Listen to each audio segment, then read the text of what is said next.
Hi, everybody. Dan Illman, Marcus Hersh. It's time for Weekend Game Plan with Marcus Hersh. 3 Saturday spot plays, 2 at Turfway Park, 1 at Oaklawn. Let's throw up the field for our first race. Important Kentucky Derby prep, perhaps. Let's take a look at the field for the Jeff Ruby Stakes at Turfway. It's a big field, Marcus. The morning line favorite, tepid one at that. Number 11, Invader, well-bred. He's a foal to Fog of War, who is a Grade 1 winner on turf. And a lot of folks are believing that perhaps this horse is beginning to reach his potential. He's looked good in his last few starts at Turfway, but takes a big step up in class. Yeah, I think he's all right. His Jeff Ruby was pretty good. I'm sorry, his John Battaglia, the prep for the Jeff Ruby was pretty good. He's fine. Wesley Ward does fine work every year at Turfway Park. I don't know about the lines in these races. I have questions in several of the races I looked at here. Maybe it'll be 3-1 Ward's horses get bet. The outside draw for him and for Field Pass, who's 72 second choice. Nice horse on turf, at least. We'll see about synthetic. They're okay, but they're going to be a little problematic, I think, even with a longer run to the first turn. And I didn't see a ton on the inside. I like this horse, Fancy Liquor. We talked about him. He was scratched from a turf stakes at Gulfstream in favor of this spot. He's got the 3. He's probably going to go forward, even though I don't know how much speed he has. I think this horse, My Animal, Dan number 5, is going to take plenty of action for Danny Gargan. Pretty good turf form too, but I like Finnick the Fierce here. I don't know what you think of him, but I think this horse has the single best race in the Kentucky Jockey Club, and if he could get back to that, and I think there's a chance he does, I think he'll beat these other horses. I really think he's kind of an under-the-radar horse going out for low-profile connections. He faced some pretty good competition, I thought, at the fairgrounds, Marcus. And I think with his pedigree, synthetic is in his wheelhouse. He's going to be a nice price. And the pace should be fair to set him up because he's going to need a little bit of hitting up front. He does need pace. That would be helpful. There wasn't a lot of pace in the KJC, and he still rallied well there. Just a reminder, this horse has one eye.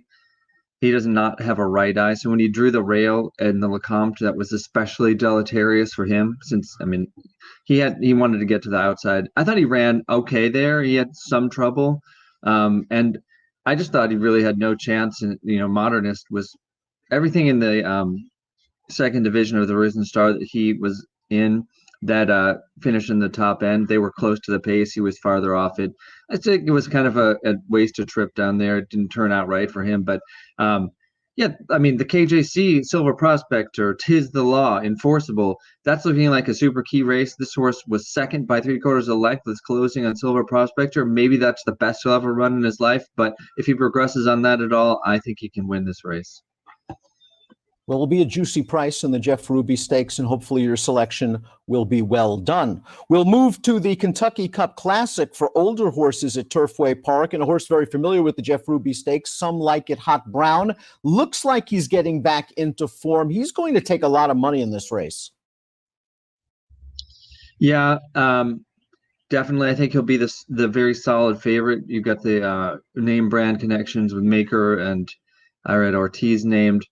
He was a very good winner of his prep race. I wonder, did he run too well February 21st? He improved massively on his comeback race January 20th at Gulfstream. Maybe he still got another step forward. I just think he's going to – there's so much pace entered in this race. We all know that everybody reads the form, the jockeys, the trainers, the owners, and people don't want to get in a speed duel. So there are some more taking back when it looks like there's a ton of speed on paper. But with the horses, these horses, some like a Hot Brown and Lanier drawn way on the outside. By the way, is Lanier going to be 15? He's 15-1 on the line. I don't think he's 15-1 at post time. I think there's going to be a strong pace, and I really like Signal Man here. I didn't have the odds, Dan, when I did the selections. He's listed at 5-1. I hope he's higher than that. Maybe he won't be. I think he's probably 8-1 shot. That's my fervent hope, because I just think he's going to get a great setup. And I'm going to guess, based on his pedigree, Sky Mesa is one of the great synthetic sires in North America, in my opinion. And General Quarters, his son, I've noticed his horses tend to do well in it too. I'm just thinking he's going to run every bit as well on synthetic as he has on dirt. And I have a feeling he is fully prepared to run a representative race off a long layoff for trainer Ken McPeak. And this horse certainly has races. He has always been well thought of by his connections, multiple Grade 1 placed as a 2-year-old. Let's go back to last year's Bluegrass for Signal Man, where he ran a decent third behind Vacoma. And I thought on this day you needed to either be on the lead or on the rail. And Signal Man was coming from off the pace on the outside. It was a good third place finish. After that, they threw him to the Wolves in the Preakness. The Matt Wynn he ran into it, the streaking Mr. Money at that point. So listen, he's faced some good horses. What do you make of the layoff here for McPeak? Yeah, I mean, that's what I'm looking for in a long layoff comeback horse is at least one, preferably more races that I know are good enough if he can get back to them to win the race at hand. And you've pointed out that Bluegrass in particular is one such race. I'm not, huge on jockey selection, but Lannery is riding this horse, and his propensity for coming up the rail with closers could really, sure, he might get stopped, but I want to see him just sitting back inside. And as the pace starts to come back, around the 3/8 pole, I expect him to be moving up, and I hope saving ground and coming with a long sustained run. Let's head over to Oaklawn Park. 3 major stakes races. Of course, it's Rebel Saturday. We'll look at the race for older horses on the main track. That's the Essex Handicap. We throw up the field right now. Bankit is your morning line favorite, Marcus. He ran very well last time out, but he also had a perfect trip, and he just could not seal the deal.